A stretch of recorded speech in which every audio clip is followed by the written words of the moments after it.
You're listening to Biztainment Weekly, with host Scott Janney, presented by Magazine Jukebox. Hey everyone, thank you so much for tuning in to another show here at Biztainment Weekly. I am your host, Scott Janney, and I am super excited. We had such a great show with Linda. Linda is you'll learn, she's part of the Major League Baseball industry, and she talks about her book, and she talks about her company, and you just can learn so much from someone like Linda, that she's just an open book, and no pun intended, who just absolutely loves to help others, and it's evident. I've known Linda actually for a couple of years, and how her and I met, we didn't get to mention this on the show, but it's funny because how we actually met was during COVID. We were on Clubhouse in some morning time show, and her and I just really connected and talked a lot about business and about growing a company, and so she's just wonderful, and I hope you enjoy the show because she just drops off so much good information, and it's always funny because our producer played college baseball, and I'm sure he wanted to be on the show to ask some questions, but he did not get that opportunity, so I like to always rub that in his face too. So anyways, enjoy the show. Thank you for tuning in. Make sure you check out the website of magazinejukebox.com, which is how we're presented, or who presents our show. And we would just want to thank them for putting that all together. So anyways, thank you. We appreciate you. Talk to you soon. All right. I am super excited to have our guest, but let me go ahead and get started. We are Biztainment Weekly, and of course, you guys already heard all that intro, but my guest, Linda Wawrzyniak. I was way off. I know I'm butchering it. We've been friends for a long time. Wawrzyniak. Man, I said it like Wawrzyniak. You have like the most incredible last name, and I am butchering it, so I apologize. But I'm gonna call you Linda if that's all right. We'll just go with Linda for the show. All right, so super excited to have you on the show, and I'm super excited to talk about your company and the book, and so I'm going to roll into that. But before I do all that, I just want to say thank you to Magazine Jukebox, who's putting this on for us. And I am going to roll into our LinkedIn moment. Everyone knows about that who listens to our show, our listeners and viewers. And our LinkedIn moment was really, really cool. So we always look for positive posts on LinkedIn to share and help that person get that post out there. So we're going to start that, but I have a little bit of a twist on this LinkedIn moment. It sounds a little negative, but there's a positive ending here. So I'm going to roll into this. So Julia Slater, Slater, S-L-A-T-E-R. So I probably butchered that too. Should have probably stayed in English class a little bit longer. It says, I'll be honest. I judge companies that ghost during the hiring process. And as I'm job hunting right now, I've noticed that there are quite a lot of you. And then she put the eye emoji. It's easy to think that customers and investors are the only people you need to sell to, but your brand extends far beyond your PR or social media efforts. If I've applied to a position at your brand, there's something about your company's purpose that has resonated with me. Even if I don't get the position, there's still a chance for me to become a future customer. But if you ghost me, you've just created a negative experience for me. Do better.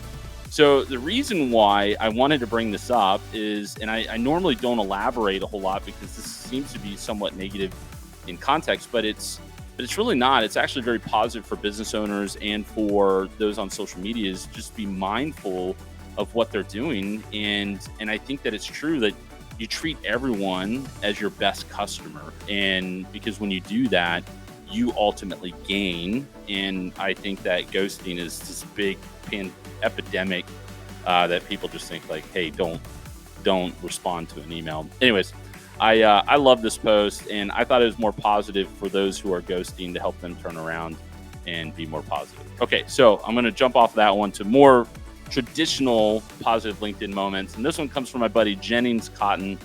And Jennings posted, he says, "We are so excited to announce our entrance into the Cleveland market this fall. We can't wait to begin helping all the Northeast Ohio get back to the life they love without their feet getting in the way. Just for the record, he is a partner, I think, with Good Feet Store. We have partnered with Stark Enterprises to open our first 2 Cleveland stores in September and October of this year in Crocker Park. I don't know where Crocker Park is, or Eaton Chagrin. Eaton Chagrin. That's an interesting name. I got that one right, though.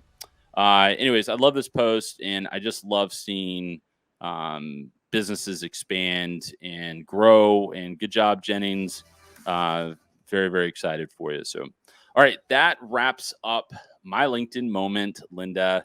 And thank you to all of our listeners for dealing or bearing with me while I went through that.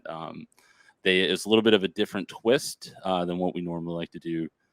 So thank you for enlightening me on that. So, all right. Well, now for the real reason why we're here, the most important person in this room, well, I guess in your room, because we're not in each other's room. Anyways, so the most important person here on this podcast is you, Linda. And I am super excited to have you on the show. And I just want to take a second to say thank you. I know that you're extremely busy right now, and this is a real busy time for you. And so the name of your company is Major League Consulting, correct? And That's right. And also you are an author, and it is the $1 million. Hold on, I have it. The $1 million. Oh, there it is. The $1 million adjustment. I remember when you came out with this book, and I was like, "Hey, Linda, I'm so excited for you." And you're like, "Yeah, I can't talk. I got to go. I'm doing all these press releases, and we're traveling. We're getting this out." And I was so excited, and I'm so excited. And but we're going to talk about this because you are in the Major League Baseball industry, and so I want to give you give you a second here to talk about what exactly is your field, what is Major League Consulting, and how does that play with the major leagues? Yeah. So I've been in pro baseball for almost 2 decades now. And obviously I don't play baseball. So I kind of came in through a different way. I came in through the education of international athletes. In doing that, I came in to kind of teach some things. I noticed right away that certain players did well, and they did well because they had something that somebody else didn't. But it wasn't necessarily talent, not only talent.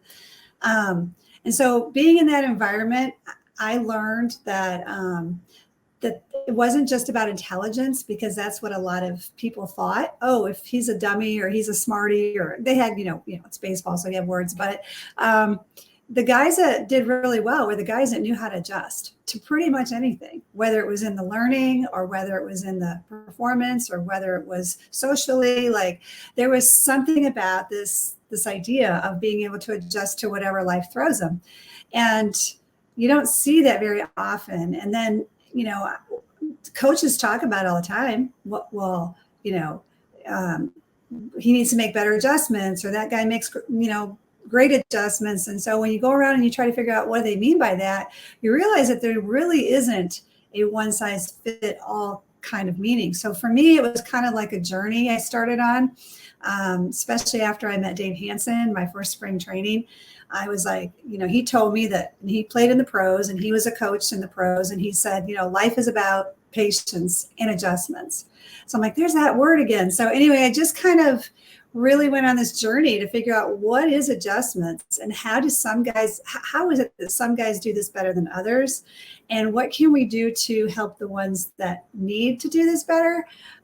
So I just became a student of adjustments. And so now what I do is I basically help teams, players, even umpires, coaches, understand how they are wired in the area of adjustments, and help them to make them better so they can perform better.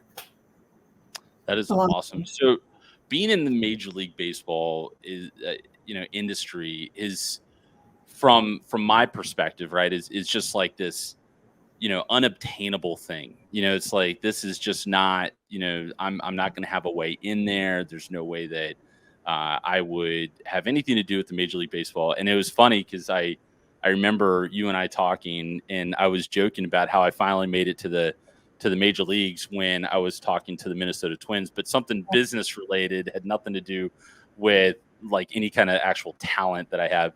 And you and I, and I know that I was so bummed when I finally, pulled the cord on that venture deal and moving on. But I just remember how cool of a feeling that was, and that's got to be, I'm sure decades in the business, it's not as surreal now as it was, back in the day. But I just want you to know, like, from my perspective, I just think it's super cool, and I love the fact that you're really helping so many of these young kids that are coming on, or young adults, because I think I was asking our producer Aaron, because he played baseball in college, and I was asking him, I said, what is the lifespan of a Major League Baseball player? And it's only like 2.4 years or something like that. It's a really short span. So they only have a small window, right, to get things either really right, or they've got to figure out what their exit plan is, right, and move in. And it's a lot like business that, they have to treat Major League Baseball like it's a business. And maybe you can share a little bit about that. Like, is there, how does it translate, like Major League Baseball, how does that translate in business, once they exit? Do you see them utilizing a lot of what they're learning on the field, off the field? Well, it depends, because, we have internationals and we have domestic. So from an international standpoint, that's tougher because they may not have the same skill sets. Which is one of the reasons. That's kind of how I got into baseball. And MLB now is doing a lot more for young players who need to transition into something else, but they have a tough time because they don't necessarily have the skills or the education that they need to transfer into business. But domestic players, even amateur, they go to college. They might get drafted in college. They might get drafted even in high school, and they go and play. They might, for maybe, if they're lucky, till they get to the majors. But if they're not, then they have to pick up the pieces and kind of figure out what they're going to do with their lives now. And the one thing that I think, well, there's several things that I think translate for sure. And that is, like, they know how to work with a team. They know how to work with people. They have a strong work ethic. They're not afraid of, like, they don't have the anxiety of doing something a little bit scary. They're not like, they don't need a lot of safety, which is kind of what you see in business. They're a lot more risk taker. They're the risk takers. And I also think that they have they have a desire to win. So in business, you kind of have a desire to win. Whatever win means to you. Once you've tasted wins on a team, like in a major league sport or a pro sport, like, it's not easy. And there's a lot of people who are really, really good. And that's a lot like business. And now you're like, okay, how do we win? How do we translate that win? And it's kind of just learning the different parameters of what a win is. And then they have that desire to do it. But it also comes down to making those adjustments so you can win. I love it. So, yeah, it really is incredible in business. Like, I'm going to use the word, you're using the word adjustments. I'm going to use the word that we commonly use, which is pivot, right? And so you have to make those pivots. You have to make those adjustments in order to succeed. Just like, especially in my case, I've been a part of many startups, and watching, your success and learning all about you and learning about your company. I would assume over the last, 2 decades that you've had to make a ton of adjustments and pivots. And can you remember, like, maybe what was one of the best adjustments you made, or maybe one of the hardest adjustments you had to make in, starting or going into your own business this way? I think one of the most challenging, I wouldn't say it was hard, it was challenging, was being the only woman in the room. And realizing that when you have like a styrofoam cup and a bunch of guys are going like this, they're not necessarily drinking coffee, they're spitting out chew. So, like, the cultural things about that, also like the words that were dropped, I came from in business. You can't drop the F-bomb in front of people. You can't, talk about whip it out Wednesday. I mean, you can't do that stuff in business. And you get on a team and they're doing all kinds of crazy stuff. And, I loved it. I thought it was fun. And they were so kind, because they were like, "Oh, sorry, we didn't mean to cuss in front of you." I'm like, "Hey, I'm in your house. Like I'm a guest in your house, so you just be you." So it was just funny to think. There were moments when I thought about that. I'm like, this would not fly in corporate America. HR would be all over everybody. I mean, in sports, you don't have psychological. I mean, okay, more and more they have like mental skills people coming in, but psychological safety, you're not safe when you're on the mound or you're in the batter's box and you're getting a 98-mile-an-hour, ball coming at your head. That's not safe. So you just kind of learn that, this work isn't safe. So you have to be able to be okay with that. Yeah. I always wonder if I can hit a ball anymore at 90 something miles an hour. Probably not. I think my producer's shaking his head like, no. No way. He always likes to remind me that I'm 39 now and I'm not how I used to be. So, and him just coming out of baseball, he likes to remind me that I'm getting older. So thanks to my producer. So practiced, you can practice. And I don't know. I don't. With 3 kids, it's hard to pick up a new hobby these days. Hey, you know what you could do? Here's how you can hit a 98-mile-an-hour ball. You want to hear how you can do that? Okay, how do you do that? You move the home plate back about 50 yards. You got that way it gets lobbed in at 90. Yeah, that's okay. I can do that. I'll see if if the Major League Baseball will accept that. So okay, so the object is just to hit the ball. You'll have you'll have fulfilled your objective. I have a better chance of standing over the plate and getting hitting the ball by it hitting me versus actually hitting it with a baseball bat. Yeah. So just clear on your definition of hitting the ball. Right. Oh man, that's gosh, to go back in time. So let me ask. So your book came out 2 years ago, I think it was, or a year and a half ago, somewhere. It came back in last year. It came out in October of 2021. Yeah. Not even a year. I'm coming up on my anniversary. Are you going to celebrate? Or are you going to do some kind of? You should do a big party. I think you should do some kind of. You should do some big party and invite and do some name drops of some major league players and say you better be there or. Yeah. I'll take my World Series ring out and I'll do like a ring try-on or something. I don't know.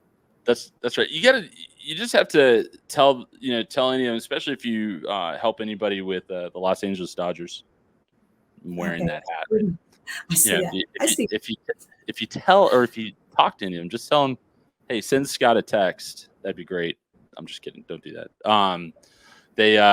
Okay. So your book. Let's talk about your book. Who is your book geared towards? What's the perfect reader for your book, you think? Do you ever fail ever? Oh yeah, constantly. Okay. So if you have any failures at all, or do you have any uncertainties ever? Absolutely. Okay. Does anything ever change for you?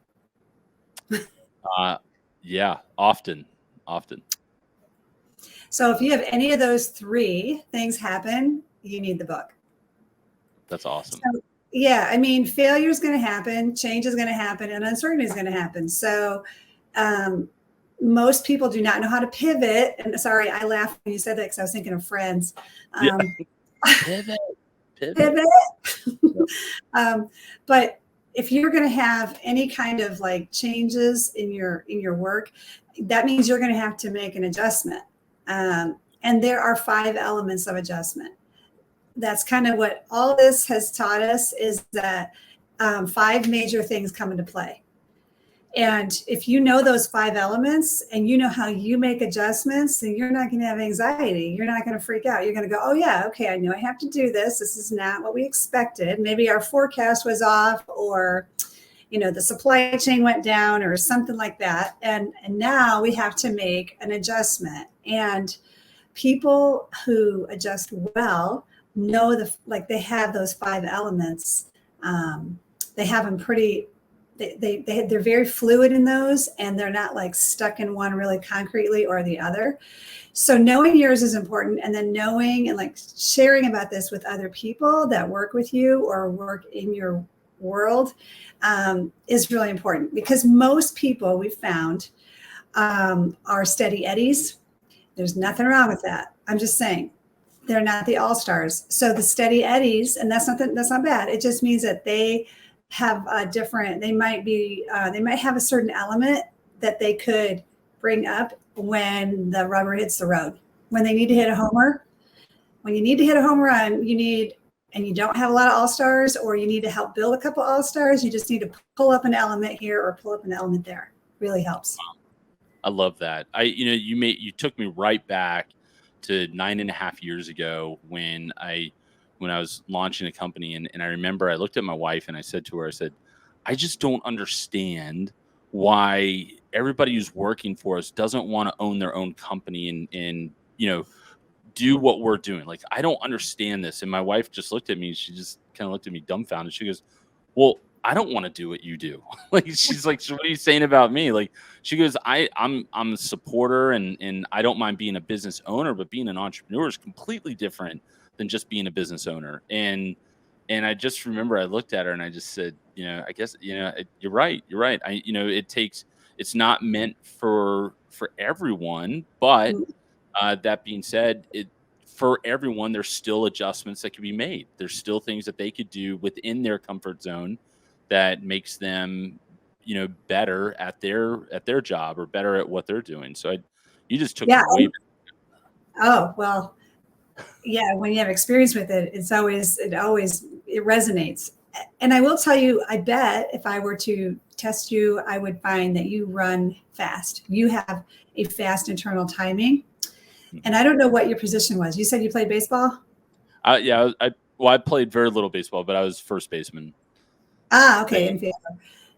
So what I was going to say is that your timing runs fast. So now you get with other people whose timing isn't quite as fast as yours, and you don't even realize that's the problem. Like, you're like, how come, and it's a timing thing. So one of the things that we do is I bet you've never felt time. You hear it, you understand it, but have you ever actually felt time, what time feels like? This is interesting. Probably not. No, I can't say that I have. Right. So we put time on somebody and we let them feel it. It's a vibration. So then they realize that their own timing is so mismatched with everybody else's timing, or they understand why they're having this problem with one of the elements. And then once they know that timing, you can't imagine how it just like creates an amazing impact on their adjustments. It's crazy. That is very interesting. I would never have thought to like really look at time that way, because I know with me, and you're absolutely right. It's like you knew me before you knew me. It's wow. It's but it's like, my wife, it's driving me. It drives my wife nuts. Like I'll ask her something. I'll say, hey, we need to make a decision on this. She goes, all right, let me think on it. And I'm like, well, what the heck does that mean? Think on it. I was like, we got to make a decision now. And she's like, you like to make a decision now, but I need to think about it. Like, and just how we operate are so different, and that maybe that's what makes us such a strong team. But it's very interesting, because I just, when I see something, I just want to go for it and want to go all out, and I don't always think through the problem completely, and so that's why I surround myself with a great team, and so I think you can understand and appreciate that. Like, I'm not a pitcher, so I need a pitcher. I'm not a catcher, I need a catcher. But while you have that team working for you and working with you, you have this timing that's still going, right? So then you're like, okay, we need to they're doing what they do well, and they balance out, but at the same time, it still kind of bugs you because your timing is so fast, Yeah, right? our listeners and viewers can't see my well, our viewers can see it, but my listeners can't see how big of a smile I have because you're absolutely right. I mean, it's like it's so true. It's like I remember I sent something off, and John, don't kill me for saying this. He's our COO, but like I sent something off to him, and I'm just like sitting there saying, "Okay, where's this report? Where's the report? I need this report." And it doesn't come in as quickly as I wanted it, but that's what makes him so good is because he's so methodical that he's going to make sure it all adds up and lines up. Well, me, I have this vision of the beginning and what the end looks like, but it's all that in between stuff that I'm not very good at, and that's what my team is good at. And so I have to trust the process or trust the team in this case to make sure it happens. So wow. And sometimes it comes down to, I mean, at some point you come up with a rhythm as your team. As sometimes like you realize that the COO has maybe his timing is a little different and then yours is faster. And as a team, the rhythm is at some point gets established and then it runs like a machine until there's a failure, an uncertainty, or a change. And then the rhythm gets bumped off. So then you have to kind of reestablish that rhythm. And so it's one thing to know your own adjustments, but then when you couple with all your team, there's another level of that. So it's really interesting how rhythm plays so much into it. And once you understand that, the rest of the elements are so much easier. Wow. And I feel like once you know that or you understand it, then your respect for others and their process and what they're going through goes through the roof. You get it. Like you understand, like, hey, look, I respect you for what you're doing right now, and I respect how you're doing it because that's your process. And I need to do a better job. If Lauren's listening to this podcast, she knows, hey, honey, I need to do a better job. I get it. So but good news is she's got me for another, at least a minimum, I like to say. I said 40 years, and she goes, that doesn't even get you to 80. And I said, okay, 41 years. Thanks a lot. She reminds me. Hey, by the way, congrats on your baby. Yeah. That's awesome. Thank you. Yeah. Wait, he's, you said baby, I think. Yeah. Okay. So he's, well, he was a baby. I'm sure he's not quite a baby anymore, but yeah, he's 10, 11 months now. He's starting to say, dad. Well, he's starting to say dad, but it's more like, he'll say dada, and I'll come around the corner and say, did you just say dada? And he'll be like, mom. Oh. Like, dirty. Yeah. He's getting me good, but yeah, he's a little trooper, and I don't know how, you never know how they're going to all turn out, but I think he's going to be the wildebeest of the family. He's just, he's just so big and so tall, and he's only, 10 lips. So it's going to be really, really fun to watch. So, okay. So Linda, let me ask you in where you're at now. And so with everything going on in the major leagues, like what does a typical day look like for you in your world right now? Because you took on the season. You took this hour out with us, and I know you're so busy, which we are super appreciative of, but it's like, you've got to have this crazy packed schedule. Well, right now, so the season is split up into different areas. So like right now, there's, obviously it's we're getting into postseason at the major league level, at the minor league level, same, but you're also looking at guys who are coming through that are maybe in instructional league or are still like in developmental. They're not with the big team. Their team didn't make it to the post playoffs, whatever. So it's a lot of running around. It's running from like one, maybe talking with one group of younger guys and then talking to groups of older guys. It's, I get a lot of calls from coaches. I still get calls from umpires. And then there's business people. I mean, I still work with business people too. So it's depends on the day and it depends on the type, like the season. So like I was telling you, this right now in the season, we are wrapping up, but we're also prepping for next year already. So it's like, It gets like this lull, October, everything's kind of done. Well, it could go into late October, depending. But then, you start like right in November, December, when it's the off season, everyone rests, but that's not me because I'm not on the field. So I pick up. That's when this is kind of also a ramp up. It's crazy. So I just got two quick questions for you because I can talk to you forever. You know that, but One is, do you have any plans to go to the what is it called? If you build it, they will come game. Oh, the Field of Dreams. Field of Yeah. Dreams. That's it. Do you ever plan to go to that? Because if you do, I would like to know when or what year, so that way my wife and I can come out and meet with y'all for that game. Because Let's do next year. I absolutely want to go. Yeah, next year, man, it'll be like almost 2, so maybe. Yeah. Well, I Might can go. We can wait 2 years, whatever. It's hard. I heard it's hard to get tickets. Like, it's just really hard to get tickets to that game. So I feel like you may be a good connection to have that can help me out there. So yeah. You never know. All right. And then the second question that I have for you is, you sent me this picture of everybody celebrating, and I just had, because it's celebrating with like champagne going everywhere, you know. So the question that I have was, were you prepared for that? Like, did you like cloak up for that in that moment, or did you just get doused in champagne? I guess it doesn't really matter. Like, I just feel like you probably want to be in the moment, or don't they, like, now they give like ponchos or something like that for those, like, knowing. Well, people don't really want ponchos. I mean, they don't care. I mean, they're so excited and pumped. They just, unless there's I shouldn't say it, unless they know they're doing something right after that, like a media thing or whatever, but usually they don't care. Right. I mean, that's just, I mean, you're just so excited and the adrenaline is so high and you're just like, no, you don't care about a poncho. I'm probably going to get a ton of questions like, why didn't you ask her about this? Why don't you?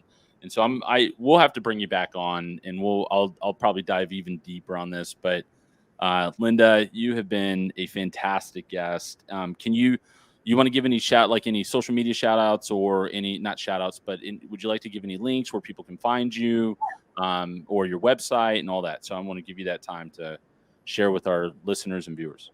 Well, thank you. We are doing some really exciting things and starting to kind of make a shift on it. So, but for right now, it's majorleagueconsulting.com. And you can check it out, the website. I'm also at Linda Wawrzyniak on social media, Instagram. And I would say, I'm on LinkedIn too. So pretty much all the major places. And look for me in Amazon. That's the biggest thing. Go to Amazon, check out the book. We will put your link. Yep, we will put that link on the show, and we'll make sure it's on our site, so that way everybody can go and check it out and know exactly where to go. So yeah, we definitely want to do that. Thank you. And, in fact, what I'll do is I've never done this before for a show, but we will do a contest somewhat on social media. And whoever wins that contest, I will buy them that book and have it sent to them. So that's awesome. It's super exciting. Yeah, no, hey, our pleasure. We appreciate you, appreciate your time. And we got to get into, as my producer's giving me the stinky eye, saying, hey, you got to roll. So we're going to roll into Pick Your Poison. Okay. That time. So how this goes is I'm going to ask you, I'm going to give you 2 scenarios, and you got to pick one. Okay. You can't, and there can't be any variations of it. So you got to just go with one. All right. You ready, Linda? I'm ready. If it's inappropriate, we'll throw it out and I'll grab another card. Okay, here we go. Okay. Have everyone in the world mysteriously disappear for 1 year starting tomorrow. That'd be lonely for a year. Yeah. But I would be asking, where'd you go? Okay, so. Wait, am I the only one left? Just me? Yeah, just you. That's it. Everyone else is gone. Could be peaceful. Could be relaxing though. You know, never know. Or, so that was one. Or only be able to communicate by shouting as loud as you can. That one for sure. Just yell at people all day. Hi, I'm so glad to see you. Yeah. You know how triggering I would be, like, because I'd probably have to text in caps too, right? So I would trigger so many people. They'd be like, PTSD, I don't know. But see, I come from pro baseball, so we would all be good with that. Yeah, that's awesome. You said text in all caps. I had a secretary once that only emailed in caps, and she just refused to ever. She was older and she refused. And I would get so many emails like, "Why is your secretary yelling at me?" And I was like, Let me explain. Anyways, that's funny. Well, Linda, I'm too social. I would hate to be the only person. So, I mean, I'm saying absolutely have to be screaming at people, but I would smile when I did it, so I wouldn't offend them completely. Right, not completely. That's right. Linda, you've been great. Thank you so much for your time. This has been awesome. We will post all your links. We will share and we will dice this podcast, and get it over to you. That way you can enjoy. Awesome. So thank you so much. Yeah, it's good to see you for the first time ever, but also good to hear you. Yeah, that's right. Oh, we didn't even talk about that. We met on Clubhouse. We'll talk about that later on the next show. All right. Thanks, Linda. Take care. Have a good one. You too.